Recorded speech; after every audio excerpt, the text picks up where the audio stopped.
വഹാബികൾ കാഫിറാക്കിയ ഇമാമുമാർ എന്ന വിഷയത്തിലെ മൂന്നാമത്തെ പ്രഭാഷണമാണ് ഇന്ന്. ഇതൊരു 30 പ്രഭാഷണം നടത്തേണ്ടി വന്നാലും 300 പ്രഭാഷണം നടത്തേണ്ടി വന്നാലും വിഷയദാരിദ്ര്യം ഉണ്ടാവുകയില്ല. എന്തുകൊണ്ട്? അത്രത്തോളം വലിയ കുമ്മലുകളായ, വലിയ അഖ്താബുകളായ, ഔലിയാക്കളായ ആരിഫീങ്ങളെ അവർ കാഫിറാക്കി കഴിയുകയും വ്യക്തമായ രേഖ ലോകസമക്ഷം സമർപ്പിക്കുകയും ചെയ്തതിൻ്റെ സൂര്യ വെളിച്ചം പോലെയുള്ള ഗ്രന്ഥങ്ങളും ഉരുപ്പടികളും രേഖകളും പ്രബന്ധങ്ങളും എൻ്റെ കയ്യിൽ അനവധിയായി ലഭിച്ചിട്ടുണ്ട് എന്നൊരു പരമാർത്ഥമാണ്. ലോകം അംഗീകരിച്ചിട്ടുള്ള മഹത്തുക്കളായ ആരിഫീങ്ങൾ, ഔലിയാക്കൾ, സുദ്ദീഖീങ്ങൾ, സ്വാലിഹീങ്ങൾ കഴിഞ്ഞ 14 നൂറ്റാണ്ട് കാലത്തിൽ വന്നിട്ടുള്ള 95% ഇമാമിങ്ങളെയും ഇവർ കാഫിറാക്കി കഴിഞ്ഞിട്ടുണ്ട്.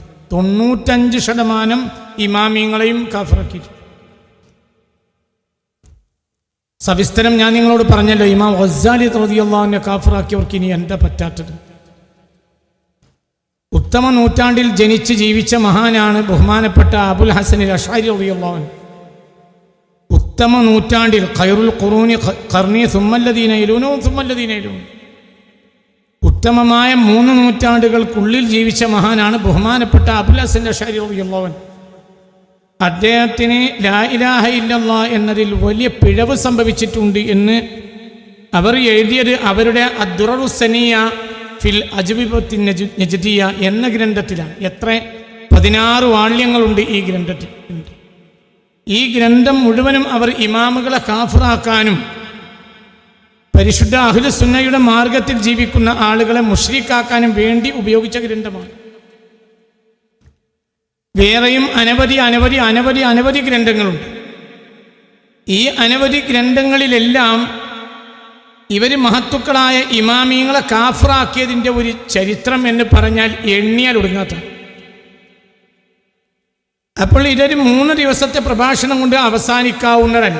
അതേസമയത്ത് നമ്മുടെ മുന്നിൽ ഒരുപാട് വിഷയങ്ങൾ കിടക്കുന്നുണ്ട്. അത് പറഞ്ഞു തീർക്കുക എന്നൊരു പ്രയാസവുമാണ്.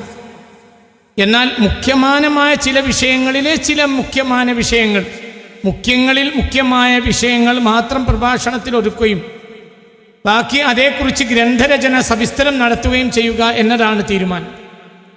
സുന്നത്ത് ജമാഅത്തിന്റെ പ്രവർത്തകന്മാർ, സമസ്തയുടെ പ്രവർത്തകന്മാർ, SKSFിന്റെ നേതാക്കന്മാർ, പ്രവർത്തകന്മാർ, SYSന്റെ സജീവ സാന്നിധ്യങ്ങളായ മഹാന്മാരായ നമ്മുടെ നേതാക്കന്മാർ, പ്രവർത്തകന്മാർ ഇവരെല്ലാം നിർബന്ധിച്ച് ഇതിൻ്റെ ഒരു പുസ്തകങ്ങളും അതിൻ്റെ ഗ്രന്ഥരചനയും ഉടനെ കൂടെ തന്നെ നടത്തണം എന്ന് നിർബന്ധിച്ചതിൻ്റെ അടിസ്ഥാനത്തിൽ അതിൻ്റെ ഗ്രന്ഥരചനയും ആരംഭിച്ചിട്ടുണ്ട് റബ്ബിൻ്റെ സഹായം കൊണ്ട്. പിന്നെ ഞാനിവിടെ ഈ 3ാമത്തെ പ്രഭാഷണത്തിൽ ഈ വിഷയം അവസാനിപ്പിക്കാം. എന്തുകൊണ്ട്? ഞാനതിൽ ചില ചിത്രങ്ങൾ മാത്രം നിങ്ങൾക്ക് കാണിച്ചു തരാം. ബാക്കി നിങ്ങൾ പഠിക്കണം. ഗ്രന്ഥങ്ങൾ നിങ്ങൾക്ക് മുന്നിൽ വളരെ കൃത്യമായി ലഭിക്കാനുണ്ട്. വിഷയദാരിദ്ര്യം ഉണ്ടാവുകയില്ല. ഇത് ലോകം അറിയേണ്ട കാര്യങ്ങളാണ്. ഇതും ലോകം അറിഞ്ഞിട്ടില്ലെങ്കിൽ എന്താണ് പിന്നെ ലോകം അറിയേണ്ടത്? നമ്മുടെ അർവാഹിൻ്റെ ആബാ ആണ് നമ്മുടെ ഇമാമുകൾ. നമ്മുടെ അജ്സാദിൻ്റെ ആബാ ആണ് നമ്മളെ പൊരയിലെ ഉമ്മി ബാപ്പയും. അതുകൊണ്ട് നമ്മളിത് വളരെ ചിന്തിക്കണം. ഇത് തമാശയായ ഒരു വിഷയമാണെന്ന് മനസ്സിലാക്കരുത്. ഇതിനെ ഒരു തസാഹുല്, ഒരു തമാശയായി ഇതിനെ നിസ്സാരവൽക്കരിച്ച പിന്നെ അവന് ദീൻ എന്താണ്? എൻ്റെ ദീനിൻ്റെ ഭയം എന്താണ്? കാരണം നമ്മുടെ അജ്സാദിൻ്റെ പിതാവിനേക്കാൾ വലുതാണ് അർവാഹിൻ്റെ പിതാക്കൾ. അംബിയാ എന്നാൽ ആരാണ്? അംബിയാ എന്നാൽ നമ്മുടെ അർവാഹിൻ്റെ പിതാക്കളാണ്. വഖദാലിക്കൽ ഉലമാ, അപ്രകാരം തന്നെയാണ് അർവാഹിൻ്റെ പിതാക്കളാണ് ഉലമാ. അവരാണ് യൂസിലൂന ഇലാ ത്വരീഖിൽ ജന്ന വഇലാ ത്വരീഖിൽ ഇസ്തിവാ വഇലാ റബ്ബിനാ തബാറക വതആല. ഹബീബായ നബിയിലേക്കും ജല്ല ജലാലായ റബ്ബിലേക്കും നമ്മളെ എത്തിക്കുന്ന നമ്മുടെ ഉലമാക്കളാണ്, നമ്മുടെ അയിമ്മത്താണ്. ഈ അയിമ്മത്തിനെ ഒരാൾ കാഫിറാക്കിയാൽ പിന്നെ അതിന് ഒരാൾക്ക് ദേഷ്യം വരണില്ലെങ്കിൽ പിന്നെ അവൻ്റെ കാര്യം എന്താണ്? പിന്നെ ഈ വെള്ളത്തുണിക്കും കുപ്പായത്തിനും തലയെക്കെട്ടിനും എന്ത് മായനയാണുള്ളത്? അതാണ് അറിയൂല. എങ്ങനെ അറിയാതിരിക്കണ്? അവൻ്റെ കണ്ണിൻ്റെ മുന്നിൽ ഒന്ന് നെറ്റടിച്ചു നോക്കിയാൽ കിട്ടാവുന്ന പരുവത്തിലുണ്ട്. കിതാബുകളെല്ലാം ഇന്ന് ലോകത്തിൽ ലഭ്യവുമാണ്. ഇനി ആർക്കെങ്കിലും സംശയമുണ്ടെങ്കിൽ ഞാൻ എൻ്റെ അടുത്ത് വരൂ, ഞാൻ അവർക്ക് ഗ്രന്ഥം പച്ച മലയാളം പോലെ പച്ച വെള്ളം പോലെ എടുത്ത് കാണിച്ചു തരാൻ എൻ്റെ കയ്യിലുണ്ട്. എൻ്റെ കയ്യിൽ വരേണ്ട ആവശ്യമില്ല. നിങ്ങൾക്ക് ഈ വിഷയത്തിൽ പഠിക്കണമെങ്കിൽ ഇന്ന് ലോകത്ത് ഗ്രന്ഥങ്ങൾ അനവധി ലഭ്യമാണ്, എല്ലാം ലഭ്യമാണ്. ഏതെങ്കിലും ഒരാൾക്ക് തൽവിഷയമായ കാര്യത്തിൽ പഠിക്കണമെന്ന് തോന്നി, പക്ഷെ പഠിക്കാൻ കിതാബുകൾ ലഭ്യമല്ലെങ്കിൽ കിതാബുകൾ എവിടെ കിട്ടും, എങ്ങനെ കിട്ടും എന്നത് ഞാൻ അറിയിച്ചു തരാം. നിങ്ങളതിൽ വിഷമിക്കേണ്ട. കിതാബുകൾ ലഭ്യമാവുന്ന സ്ഥലങ്ങൾ ഞാൻ അറിയിച്ചു തരാം, നിങ്ങൾക്ക് കിതാബ് കിട്ടും. ആരെയാണ് ഇവിടെ കാഫിറാക്കി എന്നത് നിങ്ങൾ ചിന്തിക്കണം. ആരെയാ കാഫിറാക്കിയത്? വസ്സാബിഖൂനൽ അവ്വലൂന മിനൽ മുഹാജിരീന വൽ അൻസാർ വല്ലദീന തബഊഹും ബിഇഹ്സാൻ. ആ ഇഹ്സാനിൽ ബഹുമാനപ്പെട്ട മുഹാജിരീങ്ങൾ അൻസാരിങ്ങളോട് താബിആയ നമ്മുടെ അയിമ്മത്ത്, മഹാന്മാരായ അയിമ്മത്ത്, ഹുദാത്തായ അയിമ്മത്ത്, ഈ അയിമ്മത്തിനെ മാറ്റിവെച്ച പിന്നെ ദീനെന്താണ്? ഒസ്സാലിമാവിനെ മാറ്റിവെച്ച ദീനെന്താണ്? ഒസ്സാലിമാമ കാഫറാണ്, മുശ്രിക്കാണ്, എത്ര സ്ഥലത്ത് രേഖപ്പെടുത്തിയ ഞാൻ നിങ്ങൾക്ക് കാണിച്ചു തന്നു. എന്നിട്ടും നിങ്ങൾക്ക് ഇതൊന്നും അതിപ്പോൾ നടത്തേണ്ട പ്രഭാഷണം അല്ലെങ്കിൽ പിന്നെ എപ്പോഴാണ് നടത്തുക? എന്നാൽ പിന്നെ പറയുന്നത് നല്ലതാണ്. എന്ത് ഈ ഭൂമിയിൽ നിന്ന് ആ പ്രഭാഷണം നടത്തേണ്ട, ഒസ്സാലിമിനെ കാഫറാക്കാതിരിക്കുകയോ ചെയ്തോട്ടെ, നമ്മളത് പറയണ്ട, അത് മാഷറിൽ നോക്കാം എന്ന് പറഞ്ഞ് തിരിയലല്ലേ നല്ലത്? ഇത് നിങ്ങൾ ഇതിൻ്റെ ഗൗരവം നിങ്ങൾ ചിന്തിക്കുക. ഇത് ഇത്രയൊന്നും ഗൗരവമായ വിഷയമാണെന്ന് ഞാൻ മനസ്സിലാക്കിയിട്ടുണ്ടായിരുന്നില്ല. ഒരു തസാവുഹിന് എൻ്റെ കാര്യത്തിലും എനിക്കും വന്നിട്ടുണ്ട്, എന്തുകൊണ്ട് എനിക്കത് അറിയില്ല. അങ്ങനെയാണ് ഞാനത് പഠിച്ചത്. പഠിച്ചു നോക്കുമ്പോൾ ഞാൻ മനസ്സിലാക്കിയത് എത്രയോ അപ്പുറമാണ്. ഇതുമല്ല, ഇനിയിപ്പോൾ ഞാൻ മനസ്സിലാക്കിയതും അല്ല, അതിൻ്റെയും അപ്പുറമാണ് കാര്യം. കാരണം ഇതിൻ്റെ വിഷയങ്ങൾ പൂർണ്ണമായി ഞാനിപ്പോൾ കണ്ടെത്തിച്ചിട്ടില്ല. ഇത് ജനങ്ങളെ ബോധവാന്മാരാക്കിയിട്ടില്ലെങ്കിൽ പിന്നെ ആരാണ് ഈ സിറാത്തുല്ലദീന അൻഅംത അലൈഹിം? അവരാരാണ്? മിനൻ നബിയ്യീന വസ്സുദ്ദീഖീന വശുഹദാഇ വസ്സാലിഹീൻ. ഇവരൊക്കെ ആരാ? ഈ ശുഹദാക്കളിൽ തന്നെ ഇമാം കലായി റളിയല്ലാഹു അൻഹു, ഇമാം സർസർ റളിയല്ലാഹു അൻഹു പോലത്തെ മഹാന്മാരെ ഇന്നലത്തെ കഴിഞ്ഞ പ്രഭാഷണത്തിൽ ഞാൻ കേൾപ്പിച്ചു നിങ്ങളെ മുന്നിൽ. ഇതൊക്കെ ശുഹദാക്കളുമാണ്, ഉലമാക്കളുമല്ല, ശുഹദാക്കളാണ്. ആയുസ് മുഴുവനും ദീനിന് വേണ്ടി ചെലവഴിച്ച ഇമാം ഗസ്സാലിയെ പോലത്തെ ആളുകൾ റളിയല്ലാഹു അൻഹു. ഇങ്ങനെയുള്ള മഹത്തുക്കളായ ആളുകൾ അനവധി. ഈ മഹത്തുക്കളെ മുഴുവനും കാഫിറാക്കിയിരിക്കുകയാണ്. കേവലം വാക്കല്ല, കാഫിർ എന്നാണ്. ഇവരുടെ അമ്രിൽ, ഇവരുടെ ഹക്കിൽ കാഫിറിനേക്കാൾ എളുപ്പമുള്ള ഒരു പദം ഇവർക്കില്ലതൻ. കാഫിറേക്കാൾ വലിയ ഒരു പദമേയില്ല. ഇവർ ഏറ്റവും ചുരുങ്ങിയത് പറയുന്ന വിഷയം കാഫിറാണ്. ഏറ്റവും ചുരുങ്ങിയ വാക്ക് കാഫിർ. അങ്ങനെ അഇമ്മത്തുൽ ഹുദാത്തായ അഅ്ലാമായ ലക്ഷോപലക്ഷം ഇമാമീങ്ങളെ ഇവർ കാഫിറാക്കി കഴിഞ്ഞിട്ടുണ്ട്. അത് എങ്ങനെ ഒരു 3 പ്രഭാഷണത്തിൽ ഒതുക്കാൻ കഴിയും? ഇനി നമ്മളെ കയ്യിൽ വിഷയവും ഇല്ല. വിഷയങ്ങൾ അനവധി മുന്നിൽ കിടക്കുന്നുണ്ട്. ഇപ്പോൾ ശനിയാഴ്ച നമ്മളെ വിഷയം വഹാബി കള്ളന്മാർ മാറ്റിമറിച്ച ഇസ്ലാമിക ഗ്രന്ഥങ്ങൾ എന്ന്. അതാണ് ശനിയാഴ്ച വിഷയം. വഹാബി കള്ളന്മാർ മാറ്റിമറിച്ച ഇസ്ലാമിക ഗ്രന്ഥങ്ങൾ. ഇസ്ലാമിക ഗ്രന്ഥങ്ങൾ കൈകടത്തിയിരിക്കുകയാണ്. ഒരു കിതാബിൽ അവർക്ക് ഇഷ്ടമില്ലാത്ത ഏരിയ വെട്ടിക്കളഞ്ഞിട്ടാണ് പ്രസിദ്ധീകരിക്കുക. എന്നാ ഇമാമിന്റെ കിതാബ് പ്രസിദ്ധീകരിക്കണ്ട, എന്തിനാ പ്രസിദ്ധീകരിക്കണം? പ്രസിദ്ധീകരിക്കുമ്പോൾ എന്ത് ചെയ്യാം? അവർക്ക് ഇഷ്ടമില്ലാത്ത ഏരിയ വെട്ടിക്കളയാം, എന്നിട്ട് പ്രസിദ്ധീകരിക്കാം. ഇതിനേക്കാൾ വലിയ ജൗറും ദുൽമും എന്താണ്? അത് പറയും. ഇതിനേക്കാൾ വലിയ ദുൽമ എന്താണ്? എത്ര 100 കണക്കിന് കിതാബുകളാണ് വെട്ടിയിട്ടുള്ളത്. പിന്നെ ഇവരെ പറ്റി കള്ളന്മാർ എന്നല്ലാതെ എന്താ പറയേണ്ടത്? നമ്മൾ അടുത്ത പ്രഭാഷണം അതാ, വഹാബി കള്ളന്മാർ മാറ്റിമറിച്ച ഇസ്ലാമിക ഗ്രന്ഥങ്ങൾ. ഇത് തഹരീഫല്ലേ? ഖുർആനിൽ കഴിയാത്തത് കൊണ്ടാണ്. എന്തുകൊണ്ട്?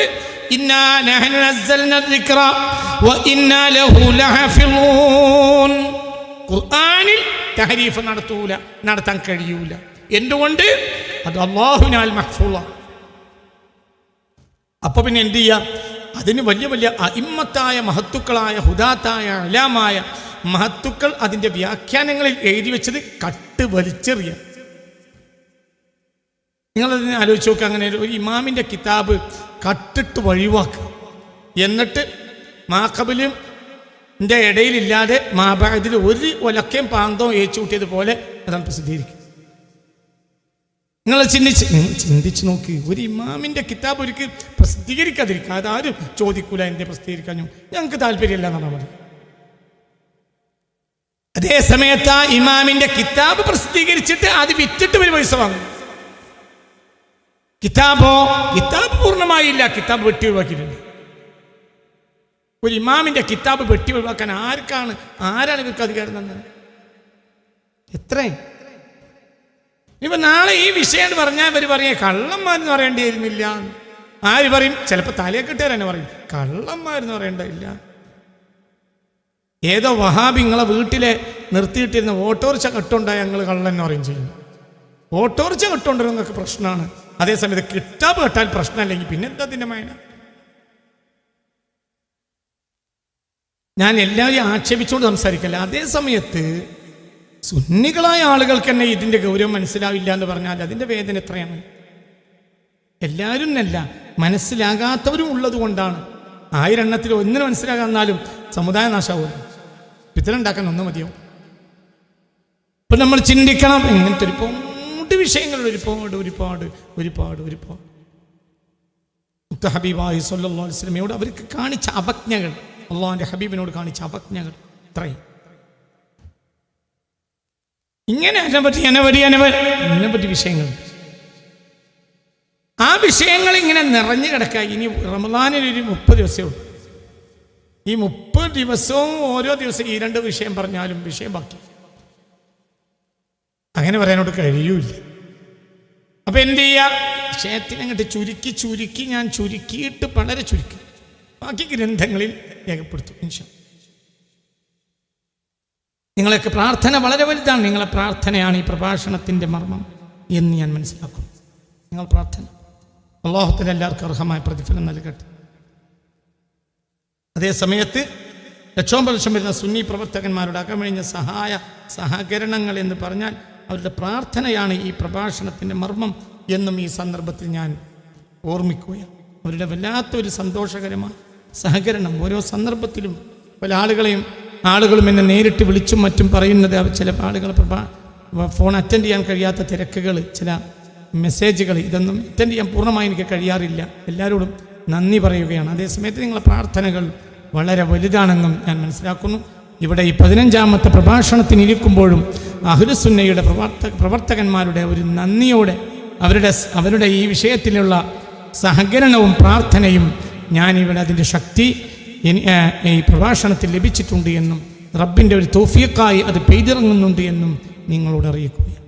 എൻ്റെ മുന്നിലുള്ള ഈ കിതാബ് സുബ്ലുസ്സലാം ശറഹു നവാഖിദുൽ ഇസ്ലാം, ഇബ്നു ബാസിൻ്റെ കിതാബ്.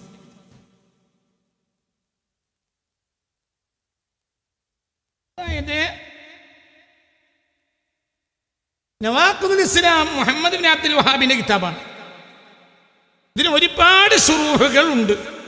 ഒരു ഷറഹാണ് ഇബ്നു ബാസിൻ്റേത്, ഒരു ഷറഹ് ഇബ്നു ബാസിൻ്റെ ശിഷ്യനായ ഖാലിദുൽ ഖാമിദിയുടേത്. ഇത് രണ്ടും ഷറഹു നവാഖിദുൽ ഇസ്ലാമാണ്. നവാഖിദുൽ ഇസ്ലാം ആരുടെ കിതാബാണ്? അത് മുഹമ്മദ് ഇബ്നു അബ്ദുൽ വഹാബിൻ്റെ, സാക്ഷാൽ ഇവരുടെ നേതാവിൻ്റെ കിതാബ്. അപ്പൊ ഇനി ചിന്തിക്കും, ഇതേ കിതാബ് ഇബ്നു ബാസിൻ്റെ. ഇബ്നു ബാസ് ആരാ? ഇബ്നു ബാസ് എന്നാൽ ഇബ്നു ബാസ് ആരാണ്? 20ാം നൂറ്റാണ്ടിലെ വഹാബിയത്തിന്റെ ഏറ്റവും വലിയ പണ്ഡിതനും ഷെയ്ഖുമാണ് ഇബ്നു ബാസ്. നിങ്ങൾക്കറിയാലോ.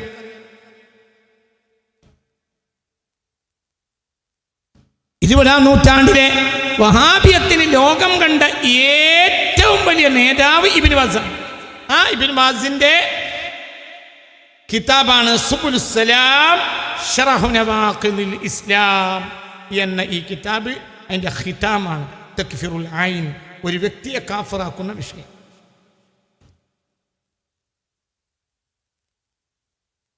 വസുഇല, അവരോട് ചോദിക്കപ്പെട്ടു. ബഅദുന്നാസി യഖൂൽ, ചില ആളുകൾ പറയുന്നുണ്ട്, അൽ മുഅയ്യനു ലാ യുകഫർ, ഒരു വ്യക്തിയെ കാഫിർ എന്ന് പറയാൻ പാടില്ല എന്ന് ചില ആളുകൾ പറയുന്നുണ്ട്. എന്താണ് ഷെയ്ഖെ നിങ്ങളെ അഭിപ്രായം എന്ന് ഒരിക്കൽ ഒരു സദസ്സിൽ നിന്ന് ഇബ്നു ബാസിനോട് ചോദിക്കപ്പെട്ടു. ഫഅജാബ, അപ്പോൾ പറഞ്ഞു, ഹാദൽ ജഹിൽ, അത് ജഹിലാണ്, കാഫിറാക്കാണ്ടെന്നാൽ കാഫിറാക്കുക തന്നെ വേണം എന്ന് ഇബ്നു ബാസിൻ്റെ മറുപടി. നമുക്ക് പ്രശ്നം ആയിക്കോട്ടെ. ആയിക്കോട്ടെ. ഇതിങ്ങനെ വന്നിട്ട് ഇതിൻ്റെ 2ാം പാരഗ്രാഫ് തുടങ്ങുക. ഒരാളെയും കാഫറാക്കാൻ ഞങ്ങൾക്കൊരു മടിയുമില്ല, ഞങ്ങൾ കാഫർ. കാല എന്നിട്ട് ആദ്യം പറഞ്ഞു മുഹമ്മദ് ബിൻ അലവിയിൽ മാലിക്കി, അദ്ദേഹത്തിന്റെ കാലക്കാരനാണ് മുഹമ്മദ് ബിൻ അലവിയിൽ മാലിക്കി. കഴിഞ്ഞ ദിവസം ഏതൊരു വഹാബി മൗലവി മുഹമ്മദ് ബിൻ അലവിയിൽ മാലിക്കിയെ വലിയ ബഹുമാനം സംസാരിച്ചു എന്ന് കേട്ടു. എന്താണ് മുഹമ്മദ് ബിൻ അലവിയിൽ മാലിക്കിയെ പറ്റി നിങ്ങളുടെ ശൈഖുൽ മശായിഖായ ഇബ്നു ബാസിന്റെ ഫത്വ? ഏതാ കിതാബ്? ശറഹ് സുബുലുസ് സലാം ശറഹു നവാഖിലിൽ ഇസ്ലാം എന്ന നിങ്ങളുടെ ഗ്രന്ഥമാണ് എൻ്റെ കൈവശമുള്ളത്. എന്താ പറയുന്നത്? അഹ്ലുസുന്നയുടെ ഏറ്റവും പ്രധാനപ്പെട്ട നേതാക്കളിൽ ഒരാളായിരുന്നു മഹാനായ മുഹമ്മദ് ബിൻ അലവിയിൽ മാലിക്കിൽ മക്കി. അല്ലാഹു അവരുടെ ദറജയേറ്റി കൊടുക്കട്ടെ. അദ്ദേഹത്തെ കുറിച്ച് പറയാണ് ആരി ഇബ്നു ബാസ്, ലാ നസാലു നുതാലിബു ഉലാത്തൽ ഉമൂരി, ഭരണാധികാരികളോട് ഞങ്ങൾ എന്നും ആവശ്യപ്പെടാറുണ്ട് ഇയാളെ വിരോധിക്കണമെന്ന് മിനത്തദ്രീസി, ദർസ് നടത്തുന്നതിനെ തൊട്ട് ഫിൽ മസ്ജിദിൽ ഹറാം, മസ്ജിദുൽ ഹറാമിൽ ദർസ് നടത്തുന്നതിനെ തൊട്ട് ഇയാളെ നിരോധിക്കണമെന്ന് ഞങ്ങൾ പണ്ഡിതന്മാർ സ്ഥിരമായി ഭരണാധികാരികളോട് ആവശ്യപ്പെടാറുണ്ട്.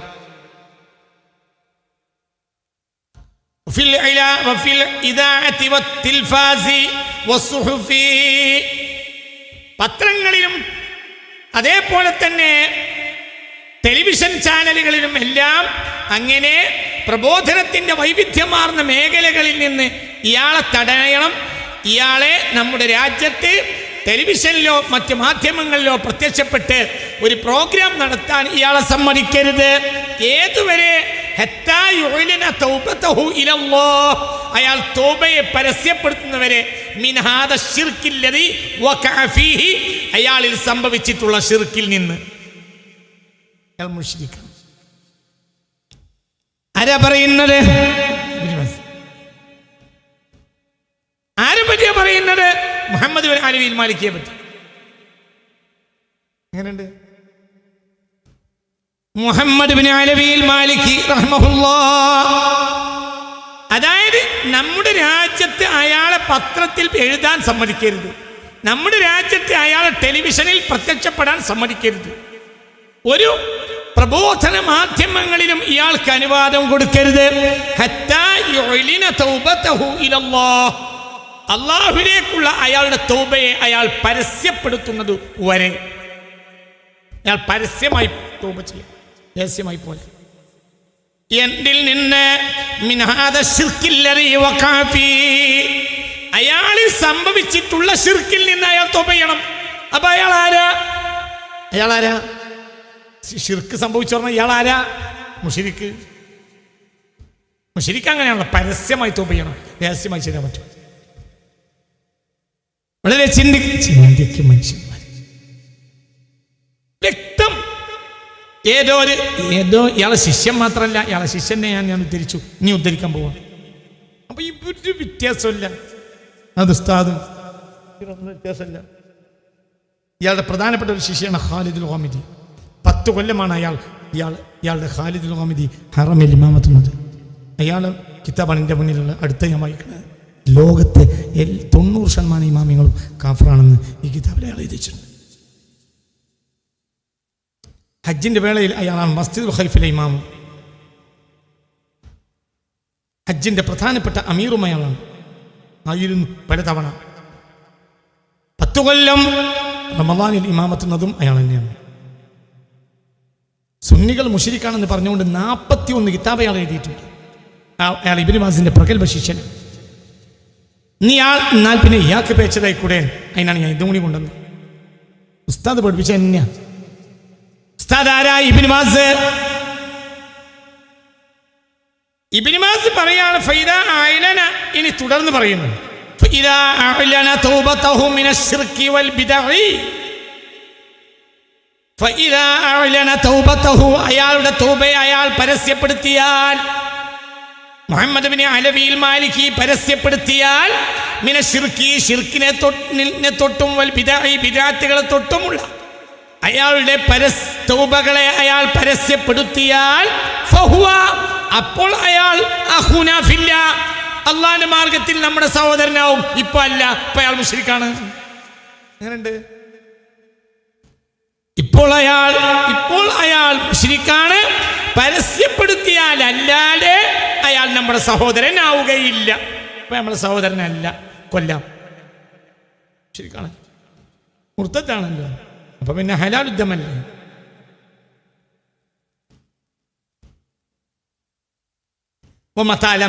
കേട്ടോ കേട്ടോ കേട്ടോ, എല്ലാവരും കേട്ടോളൂ.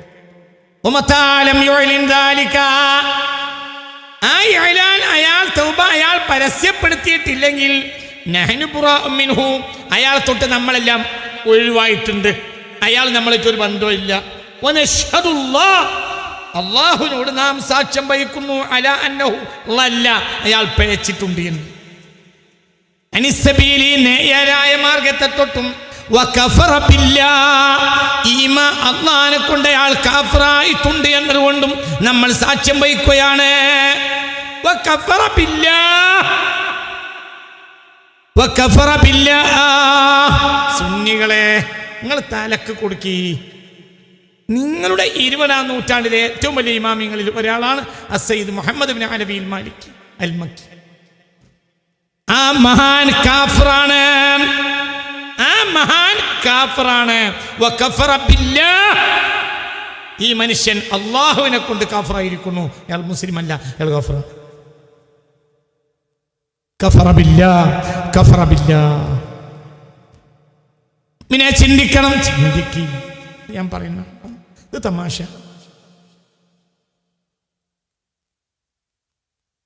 വകഫറ ബില്ലാഹി ബഅദൽ ഈമാൻ, വകഫറ ബില്ലാഹി ബഅദൽ ഈമാൻ. ഈമാൻ കിട്ടിയതിന് ശേഷം അയാൾ കാഫിറായി കഴിഞ്ഞിട്ടുണ്ട്. അലാ അഹ്മാ അഹദത മിനൽ ളലാലി ഫീ കിതാബിഹി അസ്ഇലത്തുൽ ജാമിഉൽ കബീർ, അസ്ഇലത്തുൽ ജാമിഉൽ കബീർ എന്നൊരു കിതാബുണ്ട്. ആ കിതാബിൽ അയാൾ വെളിവാക്കിയതനുസരിച്ച് അയാൾ ആയി കഴിഞ്ഞിട്ടുണ്ട്. ഇയാൾ മുസ്ലിം അല്ല, ഇപ്പോൾ ഇയാൾ കാഫിറാണ്. നിരന്തരമായ ആവശ്യപ്രകാരം ബഹുമാനപ്പെട്ടവരെ മസ്ജിദുൽ ഹറമിലെ തദ്രീസിൽ നിന്ന് മാറ്റുകയും ഒഴിവാക്കുകയും ചെയ്തു. പിന്നെ അദ്ദേഹം മരണം വരെ വീട്ടിലാണ് ദർസ് നടത്തിയിരുന്നത്, വീട്ടിലെ പള്ളിയിൽ. പിന്നെ നിങ്ങളെ ചിന്തിക്കണം, കേവലം പണ്ഡിതന്മാർക്കിടയിലുള്ള ഖിലാഫല്ല. പണ്ഡിതന്മാർക്കിടയിൽ ചില ഖിലാഫുകൾ കാരണം ഒരാൾ ഒഴിഞ്ഞു പോകാം, അല്ലെങ്കിൽ ഒരാളെ ഒഴിവാക്കാം, അതൊക്കെ സ്വാഭാവികമായിട്ട് പലപ്പോഴും സംഭവിക്കാറുണ്ട്. സ്വാഭാവികം. അതല്ല, ഇത് കുഫ്റാണ്. നിങ്ങളെ ഇവിടെ എത്ര വട്ടം പറഞ്ഞു, ഹത്താ യുഅ്ലിന തൗബതഹു ഇലല്ലാഹി മിൻ ഹാദാ ശിർക്കില്ലദീ വഖഅ ഫീഹി. അപ്പോൾ ഷിർക്ക് അയാളിൽ സംഭവിച്ചിട്ടുണ്ട്, അയാൾ മുസ്ലിം അല്ല. ആര്? സഈമായ ഉമ്മത്തിൻ്റെ സഈമായ 20-ാം നൂറ്റാണ്ടിലെ മഹാപണ്ഡിതന്മാരിൽ ഒരാളായ സാക്ഷാൽ മുഹമ്മദ് ഇബ്നു അലവിയിൽ മലിക്കി. പിന്നെയും പറഞ്ഞു, എൻ്റെ ഷിർക്കിൽ നിന്ന് തൗബയാൽ പരസ്യപ്പെടുത്തിയാൽ അഖൂനാ ഫില്ലാഹ് ഫഹുവ അഖൂനാ ഫില്ലാഹ്. പിന്നെയും പറഞ്ഞു, വമാ ലം യുഅ്ലിൻ നഹ്നു ഫനദാലിക ഫനഹ്നു ബുറാഉ മിൻഹു വനശ്ഹദുല്ലാഹ്.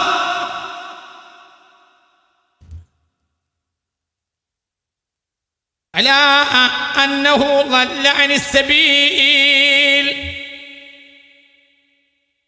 ഇതാ നമ്മൾ സാക്ഷ്യം വഹിക്കുന്നുണ്ട്. വനുശ്ഹിദുല്ലാഹ, അല്ലാഹുവിനെ നാം സാക്ഷിയാക്കുന്നുണ്ട്. അലാ അന്നഹു ളല്ല അനിസ് സബീൽ. വനുശ്ഹിദുല്ലാഹ്, അല്ലാഹുവിനെ നാം സാക്ഷിയാക്കുകയാണ്. അലാ അന്നഹു ളല്ല, അയാൾ പിഴച്ചിട്ടുണ്ട്. എന്തിനെ തൊട്ട് പിഴച്ചിട്ടുണ്ട്? അനിസ് സബീൽ, നേരായ മാർഗത്തെ തൊട്ട് പിഴച്ചിട്ടുണ്ട്. വകഫറ ബില്ലാഹ്, അല്ലാഹുവിനെ കൊണ്ട് ഇയാൾ കാഫിറാവുകയും ചെയ്തിട്ടുണ്ട്. ബഅദൽ ഈമാൻ, ഈമാൻ കിട്ടിയതിന് ശേഷവും. ആദ്യം ഇയാൾ മുഅ്മിനായിരുന്നു, ഇപ്പോൾ ഇയാൾ കാഫിറാണ് എന്നർത്ഥം.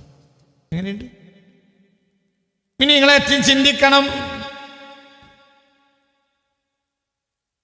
അതേ ഗ്രന്ഥത്തിൽ അദ്ദേഹം പറയുന്നുണ്ട്, ബഹുമാനപ്പെട്ട അൽ ഇമാം അഹ്മദ് റിളാ ഖാൻ അൽ ബറേലവി റഹ്മത്തുള്ളാഹി അലൈഹിയെ പറ്റി.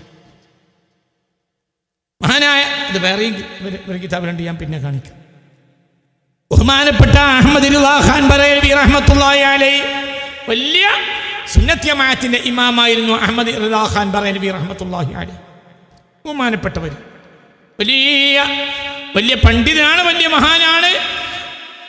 ചരിത്രം കണ്ട പണ്ഡിതന്മാരിൽ നേതാക്കളിൽ ഏറെ അഗ്രഗണ്യനായ പണ്ഡിതനായിരുന്നു ബഹുമാനപ്പെട്ട ഇന്ത്യൻ പണ്ഡിതനാണ് അഹ്മദ് റിളാ ഖാൻ ബറേലവി റഹ്മത്തുള്ളാഹി അലൈഹി. അഹ്മദ് റിളാ ഖാൻ ബറേലവിയെ പറ്റി അയാൾ പറഞ്ഞു, ഹാദാ ഖബീസുൻ, വൃത്തിയട്ടവനാണ്, വസനിയുൻ, ബിംബാരാധകനാണ്, നസ്അലുല്ലാഹൽ ആഫിയ. അഹ്മദ് റിളാ ഖാൻ ബറേലവിയുടെ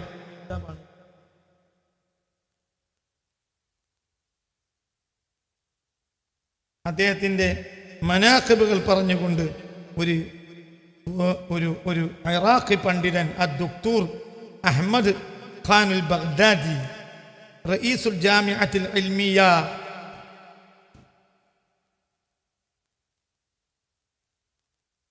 അദ്ദുക്തൂർ അൻവർ അഹ്മദ് ഖാനുൽ ബഗ്ദാദി എന്ന പണ്ഡിതൻ എഴുതിയിട്ടുള്ള കിതാബാണ് ഇത്. അഹ്മദ് റിളാ ഖാൻ ബറേലവി റഹ്മത്തുള്ളാഹി അലൈഹിയെ പറ്റി പിന്നീട് അവരുടെ ജീവചരിത്രം പിന്നീട് ഒരിക്കൽ ഞാൻ പറയും ഇൻഷാ അല്ലാഹ്. ഈ സദസ്സ് അതിന് മതിയാവൂല. ഈ അഹ്മദ് റിളാ ഖാൻ ബറേലവിയെ പറ്റി ഇയാൾ പറയാണ് ഖബീസുൻ, വൃത്തിയട്ടോനാണ്, കാഫിർ എന്ന് പുറത്ത് വേറുണ്ട്, ഞാൻ കാണിച്ചു തരാം. മാത്രമല്ല വസനിയുൻ, ബിംബാരാധകനാണ്, ബിംബാരാധകനാണ് ഇയാൾ, ബിംബാരാധകനാണ്. വസനിയുൻ, നസ്അലുല്ലാഹൽ ആഫിയ, നസ്അലുല്ലാഹൽ ആഫിയ. അഹ്മദ് റിളാ ഖാൻ ബറേലവി ഖബീസുൻ വസനിയുൻ, ബിംബാരാധകനാണ്, നേരായ മനുഷ്യനല്ല. നിങ്ങൾ ചിന്തിക്കണം. ധാരാളം ഇങ്ങനെ ഇതേ നവാഖിദുൽ ഇസ്ലാം എന്ന മുഹമ്മദ് ബിൻ അബ്ദുൽ വഹാബിന്റെ സാക്ഷാൽ ഗ്രന്ഥത്തിന് ഇദ്ദേഹം എഴുതിയ വ്യാഖ്യാനം. ഇനി ഇമാം ബുസൂരിയെ പറ്റിയുള്ള ചോദ്യത്തിന് ഇവരുടെ പണ്ഡിതന്മാർ ഒത്തുസമ്മതിച്ച് പറയുന്ന മറുപടി. ഏതാ കിതാബ്? അദ്ദുററുസ്സനിയ ഫിൽ അജ്വിബത്തിൻ നജ്ദിയ്യ. 16 വള്യങ്ങളുണ്ട് ഈ കിതാബ്. ഇതിന്റെ 11ാമത്തെ വള്യമാണ് എൻ്റെ കയ്യിലുള്ളത്. എന്താ പറയുന്നത്? അമ്മ സുആലു അനിൽ ബുർദത്തിൽ ബുസൂരി റളിയല്ലാഹു അൻഹു, ഇമാം ബുസൂരിയുടെ ബുർദ വൽ ഹംസിയ എന്ന കിതാബ്. വഅംസാലുഹാ ഫിൽ മദീഹി അൽ ബദ്രിയത്തുൽ ഹംസിയ. അൽ ബദ്രിയത്തുൽ ഹംസിയ അറിയാലോ, സാധാരണ നമ്മൾ നിത്യമായി ഓതുന്ന കിതാബാണ് അൽ ബദ്രിയത്തുൽ ഹംസിയ. ബിസ്മിൽ മുഹൈമിനി വബിഹംദിഹി ശുക്രൻ അല നഅമായി ثم الصلاة مع السلام على الذي قد خص بالمعراج والإسراء. ഇതാണ് ഹംസിയ. ഇതിനെപ്പറ്റിയൊക്കെ ചോദിക്കപ്പെട്ടു ഇവരോട്. ഇതിനെപ്പറ്റിയുള്ള വീക്ഷണം എന്താണ്? ഏതാ കിതാബ്? അദ്ദുററുസ്സനിയ ഫിൽ അജ്വിബത്തിൻ നജ്ദിയ്യ മജ്മുഅത്തു റസായിലി വമസായിലി ഉലമാഇ നജ്ദിൽ അഅ്ലാ മിൻ ആസിരി Sheikh Muhammad bin Abdul Wahhab ഇലാ അസ്രിനാ ഹാദാ. മിൻ ആസിരി ശൈഖ് മുഹമ്മദ് മിൻ നജ്ദിൽ അഅ്ലാ മിൻ ഉലമാഇ നജ്ദിൽ അഅ്ലാ. വലിയ മഹാ ആലിമീങ്ങൾ എവിടെയുള്ള? നജ്ദിലുള്ള. മിന Sheikh Muhammad bin Abdul Wahhab മുതൽ ഇലാ അസ്രിനാ ഹാദാ, നമ്മളെ കാലം വരെയുള്ള എല്ലാ വഹാബി പണ്ഡിതന്മാരുടെയും ഒത്തു സമ്മതിച്ച ഫത്വകളാണ് ഈ 16 വള്യങ്ങളുള്ളത്. മനസ്സിലായില്ലേ? അദ്ദുററുസ്സനിയ ഫിൽ അജ്വിബത്തിൻ നജ്ദിയ്യ. എന്താ ചോദ്യം? ഇവരുടെ പണ്ഡിതന്മാരോട് ചോദിക്കാണ്, എന്താ ബൂസൂരി മാമിനെ പറ്റി നിങ്ങളുടെ അഭിപ്രായം? അമിൻ തദക്കുരി ജിറഅനിൻ ബിദി സലമി മാ സജ്ത ദംഅൻ ജറാ മിൻ മുഖ്ലത്തിൻ ബിദമി മൗലായ സ്വല്ലി വസല്ലിം ദായിമൻ അബദാ.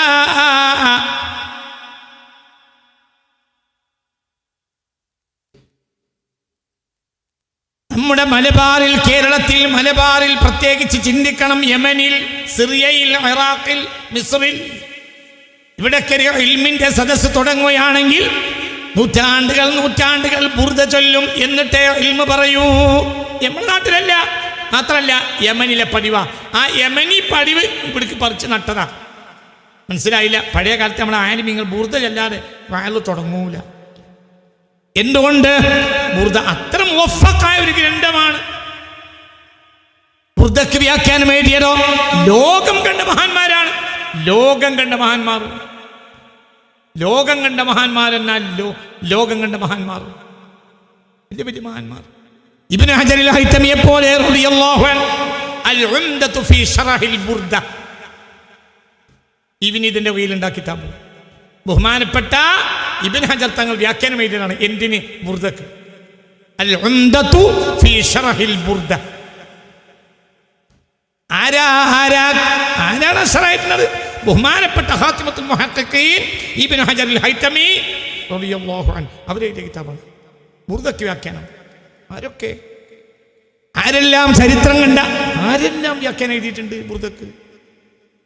മാലിക്കി മദ്ഹബിൽ, ഷാഫി മദ്ഹബിൽ, ഹംബലി മദ്ഹബിൽ, ഹനഫി മദ്ഹബിൽപ്പെട്ട എല്ലാവരും വലിയ വലിയ വലിയ മഹത്തുക്കളെല്ലാം ഇമാം ബജൂരിയെ പോലെ ഇങ്ങനെ അനവധി അനവധി അനവധി മഹാന്മാർ ബുർദക്ക് വ്യാഖ്യാനം എഴുതിയിട്ടുണ്ട്. മഹാന്മാർ ലോകരാജ്യങ്ങളിലെല്ലാം അതിന്റെ വ്യാഖ്യാനങ്ങൾ പ്രസിദ്ധീകരിച്ചിട്ടുണ്ട്. ലോകത്തെ എല്ലാ ഭാഷകളിലേക്കും അതിന്റെ വിവർത്തനവും വ്യാഖ്യാന സഹിതം രേഖപ്പെടുത്തിയിട്ടുണ്ട്. മലയാളത്തിൽ തന്നെ ബുർദയുടെ വ്യാഖ്യാനങ്ങൾ അനവധി അനവധിയാണ്. ഒരു മജ്ലിസിൽ ബുർദ അങ്ങോട്ട് ചൊല്ലിയാൽ ആ മജ്ലിസിൽ മഹാന്മാർ ഹാജറാകുമെന്ന് വിശ്വസിക്കും. ബഹുമാനപ്പെട്ട അബ്ദുൽ അസീസ് ദബ്ബാഗ് റളിയല്ലാഹു അൻഹുവിനെ തൊട്ട് ഇബ്രീസിൽ ഞാൻ കണ്ടിട്ടുണ്ട്. അവരുടെ കാലഘട്ടത്തിൽ ഫാസ് നാട്ടിൽ, അവരുടെ കാലത്തൊക്കെ ഫാസ് നാട്ടിൽ വെള്ളിയാഴ്ച രാവിൽ മസ്ജിദുൽ ജാമിഅയിലെല്ലാം ഒരുമിച്ച് കൂടി ബുർദ ചൊല്ലിയാലോ, ബുർദ ചൊല്ലിയാൽ മിണ്ടാതിരിക്കും.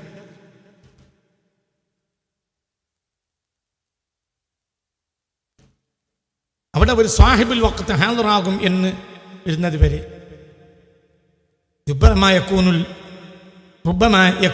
സയ്യിദുനാ ഖദർ അലൈഹിസ്സലാം, ചിലപ്പോൾ ഖദർ അലൈഹിസ്സലാത്തു വസ്സലാം ആയിരിക്കും. എന്നിട്ട് ദ്വാരക്കുള്ളൂ, എത്തേണ്ട ആൾ തിരി ദ്വാരക്കുള്ളൂ. അങ്ങനത്തെ എത്രയോ സന്ദർഭങ്ങൾ ഉണ്ടായിട്ടുണ്ട്. ബുർദയിൽ കാത്തിരിക്കും, ആ ആൾ വന്നാലേ ദ്വാരക്കുള്ളൂ. എൻ്റെ ബുർദ എന്ന് വിചാരിച്ച് ബുർദ ചൊല്ലിയാലല്ലാതെ വയല് പറയാത്ത എത്ര മഹാന്മാരുണ്ട്. കോഴിക്കോട്ടങ്ങാടിക്കാർ സുഖവരത്തിന് വയലിന് വിളിച്ചപ്പോൾ ഷർത്ത് പറഞ്ഞു, ഞാൻ വയലിന് വരാം, പക്ഷേ 160 ബൈറ്റുകളും ഓരോ ബൈറ്റിനും മൗലായ ചൊല്ലിയിട്ട് വരണം, ചെല്ലണം, പൂർത്തിയാക്കണം, എന്നാലേ വയല് തുടങ്ങൂ. വയലാണ് തുടങ്ങണം. ഈ 10-10:30 മണി 11 മണിയാവും. ഓരോ നീട്ടി ഓരോ വരിന് ചെല്ലുക മൊല്ലന്മാർ. എന്നിട്ട് എന്ത് ചെയ്യുക? അതിന് വേറെയുള്ള കിതാബ് പോലെയല്ല ബുർദത്തു ഷരീഫ്. ബുർദയോട് മുൻഗാമികൾ കാണിച്ച അദബ് എത്രയെന്നറിയോ? ഓരോ വരിക്കും ജവാബിലാണ്. കൂട്ടി ജവാബില്ലുന്നത് ഇഷ്ടമല്ല, മഹാന്മാർക്ക് ഇഷ്ടമല്ല. ജവാബ് പറഞ്ഞെടുത്ത് മുത്ത് മുഹമ്മദ് മുസ്തഫയാണ്. മൗലായ സ്വല്ലി വസല്ലിം ദായിമൻ അബദാ അലാ ഹബീബിക ഖൈറിൽ ഖൽഖി കുല്ലിഹിം. ഈ ജവാബ് ചൊല്ലിക്കൊടുത്തതും ഹബീബായ നബിയാണ് സ്വല്ലല്ലാഹു അലൈഹി വസല്ലം. വരി പൂർത്തീകരിച്ച് പറഞ്ഞു കൊടുത്ത്, ചില വരി പൂർത്തീകരിച്ചു കൊടുത്ത് മുത്ത് മുഹമ്മദ് മുസ്തഫയാണ് സ്വല്ലല്ലാഹു അലൈഹി വസല്ലം. അത്രയും വലിയ കിതാബാണ് ബുർദത്തു ഷരീഫാണ്. ബുർദ എഴുതിയപ്പോൾ അവരവരുടെ ഷെയ്ഖിന്റെ അടുത്തേക്ക് പോയി. ആരാ? ഷെയ്ഖ് അബുൽ അബ്ബാസിൽ മുർസി. അബുൽ അബ്ബാസിൽ മുർസി തങ്ങൾ പറഞ്ഞു, ഫഇന്നഹു യഫൂഖു വലാ യഫൂഖു അലൈഹി. ഈ കിതാബ് മേലെയാകും മറ്റന്നാൾ വരെ. ഇതിന്റെ മേലെ ഒരു കിതാബ് ഖിയാമത്ത് നാൾ വരെ ഉണ്ടാവില്ല. അതാ ബുർദ. നിങ്ങൾ ചിന്തിക്കണം. വഹാബി പണ്ഡിതന്മാരോട് ചോദിക്കുകയാണ്, ഈ ലോകത്ത് കഴിഞ്ഞു പോയ ഇമാമിയങ്ങളെല്ലാം മഹത്വപ്പെടുത്തിയ കിതാബ ബുർദ. എല്ലാ ഇമാമിയങ്ങളിൽ പ്രഗത്ഭന്മാര് വ്യാഖ്യാനിച്ച കിതാബാണ് ബുർദ. പിന്നെ ഏതൊരു നാടനും മനസ്സിലാവും ഇൽമിന് വലിയ വിലയുള്ള ഒരു കാലത്ത്, ഇന്നത്തെ കാലമല്ല, ഇന്ന് ഇൽമ കൊണ്ട് ഏറുകൂടുന്ന കാലമാണ്. ഇൽമിന് വലിയ വിലയുള്ള ഒരു കാലത്ത് ആലിമീങ്ങൾ ബുർദ ചൊല്ലാതെ വഅള് തുടങ്ങൂല. വളരെ ചിന്തിക്കണം. ഏത് വിഭാഗത്തിൽപ്പെട്ടവരാണെങ്കിലും പല വിഭാഗം. എൻ്റെ നാട്ടിൽ മരുദ അലവി മുസ്ലിയാർ എന്ന മഹാൻ വഅളിന് വന്നു. അദ്ദേഹം സംസ്ഥാന കേരള ജമിയത്തുൽ ഉലമയുടെ പ്രധാനപ്പെട്ട പണ്ഡിതനായിരുന്നു. എൻ്റെ വാപ്പാൻ്റെ വലിയ മുഹിബ്ബുമായിരുന്നു. അങ്ങനെ എൻ്റെ കുട്ടിക്കാലം ഞങ്ങളുടെ നാട്ടിൽ നിസ്കാരപ്പള്ളിക്ക് ഒരു പിരിവും നടത്തണം, ജനങ്ങളെ ബോധവൽക്കരിക്കുകയും വേണം. അങ്ങനെ ഒരു വഅളിന് വന്നു. ആ വഅള് തുടങ്ങിയപ്പോൾ തൊട്ടടുത്ത വീട്ടിൽ അവർ വിശ്രമിക്കുക. വഅളിന് തുടങ്ങുന്നതിന് മുമ്പ് അന്ന് ബുർദ ചൊല്ലാൻ 5ാം ക്ലാസ്സിലോ മറ്റോ പഠിക്കുന്ന വിദ്യാർത്ഥിയാണ് ഞാൻ. അന്ന് തിരഞ്ഞെടുക്കപ്പെട്ടത് എന്നെയാണ്. അന്ന് ഞാൻ ബുർദ ചൊല്ലിയപ്പോൾ ആ മഹാൻ ബുർദയുടെ മഹത്വം അത് എന്നെ സന്തോഷിപ്പിക്കുന്ന വിധത്തിൽ എന്നെ പ്രശംസിച്ചുകൊണ്ട് ബുർദ ചൊല്ലിയ ഈണവും ഭംഗിയും പറഞ്ഞുകൊണ്ടും ബുർദയുടെ മഹത്വം പറഞ്ഞുകൊണ്ടും ആ വഅള് പറഞ്ഞത് എനിക്കോർമ്മയുണ്ട്. അവരൊന്നും നിസ്സാരന്മാർ അല്ല. അവരൊന്നും ഈ പറയുന്ന ആളുകൾ ആരും നിസ്സാരന്മാരല്ല. ബഹുമാനപ്പെട്ട മരുദ അലവി മുസ്ലിയാർ നബറല്ലാഹു മർഖദ ഞങ്ങളുടെ നാട്ടിലൊക്കെ വലിയ വഅളായി വന്നിരുന്ന ഒരു മഹാനായിരുന്നു അദ്ദേഹം. ചിന്തിക്കണം. പെരുമുഖം കോയ മുസ്ലിയാര് എന്ന നാട്ടിൽ സ്ഥിരമായി വഅളിന് വന്ന മഹാനായിരുന്നു. അവരുടെ നിബന്ധനകളിൽപ്പെട്ട ഒരു നിബന്ധനയാണ് എൻ്റെ സ്ഥിരമായി വഅളിന് വരും. എൻ്റെ മഹല്ലിൽ സ്ഥിരമായി എൻ്റെ കുട്ടിക്കാലത്തിൽ വഅളിന് വന്നിരുന്ന മഹാനാണ് പെരുമുഖം കോയ മുസ്ലിയാർ. അല്ലാഹു തആല അവരുടെ ദറജ കൊടുക്കട്ടെ. ഈ മഹാൻ സ്ഥിരമായി എൻ്റെ മഹല്ലിൽ വഅളിന് വന്നിരുന്നു. എൻ്റെ വാപ്പാടെ ഇഷ്ടപ്പെട്ട ഒരാളായിരുന്നു. വീട്ടിൽ താമസിച്ചിരുന്നു. അവരും നിബന്ധന വെച്ചിരുന്നു, എന്ത് ബുർദനം ബുർദല്ലാതെ വെള്ളം. അവരെയൊക്കെ നിങ്ങൾക്ക് അറിയാലോ. തഫ്സീറുള്ള വഅളായിരുന്നു. തഫ്സീറുള്ള വഅളുകളിൽ ഒരാളാണ് പെരുമുഖം കോയ മുസ്ലിയാർ. സുഖപരം മഹാനായ സുഖപരം ബഹുമാനപ്പെട്ട മരുദ അലവി മുസ്ലിയാർ. ഇങ്ങനെയൊക്കെയുള്ള മഹത്തുക്കൾ അവരൊക്കെ വഅളിന് പോയാൽ വഅള് തഫ്സീറുള്ള വഅളാണ്. വളരെ ചിന്തിക്കണം. എല്ലാം നമ്മളെ കഴിഞ്ഞു പോയ ആലിമീങ്ങൾ, ഈ കെ.എസ്. മുസ്ലിയാർ, ബഹുമാനപ്പെട്ട വാണിയമ്പലം അബ്ദുറഹ്മാൻ മുസ്ലിയാർ, ഇങ്ങനെയുള്ള മഹത്തുക്കളെല്ലാം വഅള് പറയുന്നതിന് മുമ്പ് ബുർദ ചൊല്ലുന്നത് ഞാൻ കേട്ടതാണ്. ബുർദയിൽ അവർ സന്തോഷിക്കുന്നത് കണ്ടതാണ്. ഇതെല്ലാം എൻ്റെ ജീവിതത്തിലുള്ള അനുഭവങ്ങളാണ്.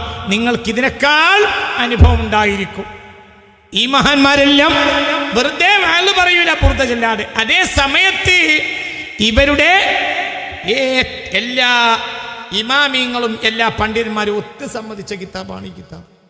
മിൻ അസ്രി ശൈഖ് മുഹമ്മദ് ഇബ്നു അബ്ദുൽ വഹാബി ഇലാ അസ്രിന ഹാദാ.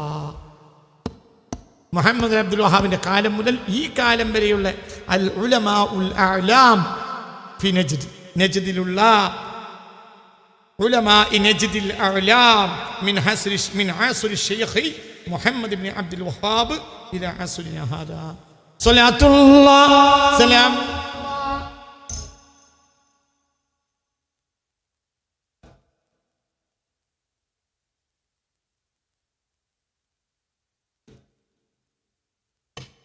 توسلنا رسول الله وكل مجاهد لله وأهل البدر يا الله. സ്വലാത്തുല്ലാ. ഓക്കെ,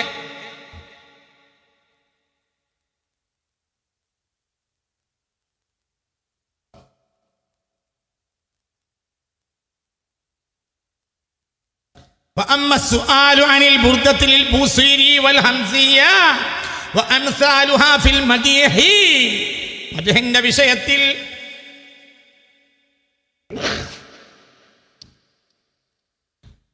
ഉള്ള ബൂസൂരി ഇമാമിന്റെ ബുർദ ഹംസിയ പോലെയുള്ള കിതാബിനെ കുറിച്ചുള്ള ചോദ്യം. فالمنكر من ذلك ما كان فيه شرك كقول صاحب البردة.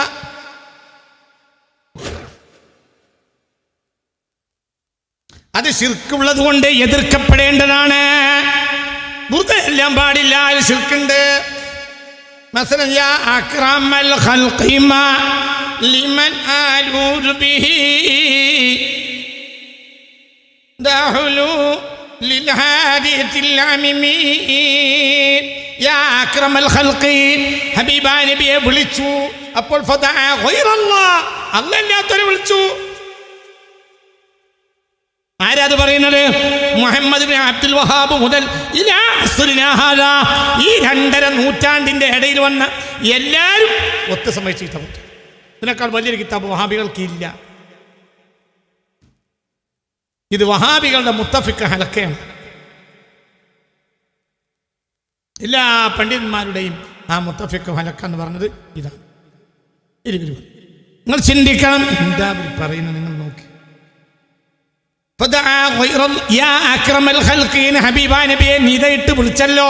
അപ്പോൾ അല്ലാഹു അല്ലാത്തവരെ വിളിച്ചു കഴിഞ്ഞു. അല്ലാഹു അല്ലാത്തവരിൽ അഭയം തേടി.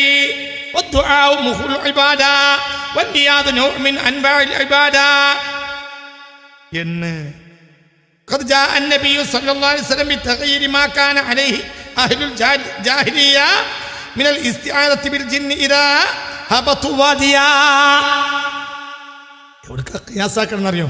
ഏതെങ്കിലും വാദിയിലിറങ്ങിയാൽ ശൈത്താന്മാരായ ജിന്നുകളെ തൊട്ട് കാവലിന് ചോദിക്കുന്ന പതിവ് ജാഹിലിയ കാലഘട്ടത്തിലെ വിവരമില്ലാത്ത വിഡ്ഢികൾക്കുണ്ടായിരുന്നു. ഇങ്ങനെ ഖിയാസാക്കാണ്. ആരെയാണ് ഖിയാസാക്കണത്?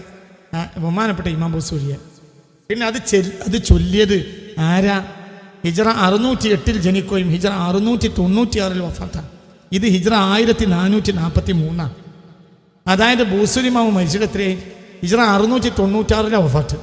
ഹിജ്റ 696 വഫാത്ത്. എത്ര കൊല്ലായി?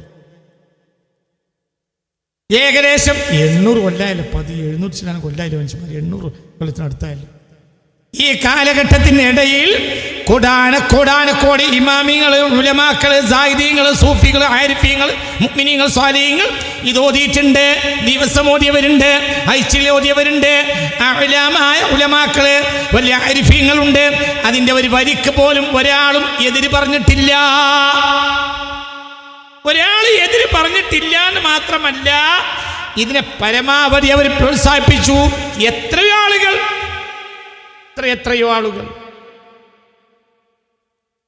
മരണാസന്നനായ വ്യക്തിയുടെ അടുത്ത് ബുർദ ചൊല്ലാൻ വേണ്ടി എത്രയോ ആലിമീങ്ങൾ പറയുന്നതായി എനിക്കറിയാം.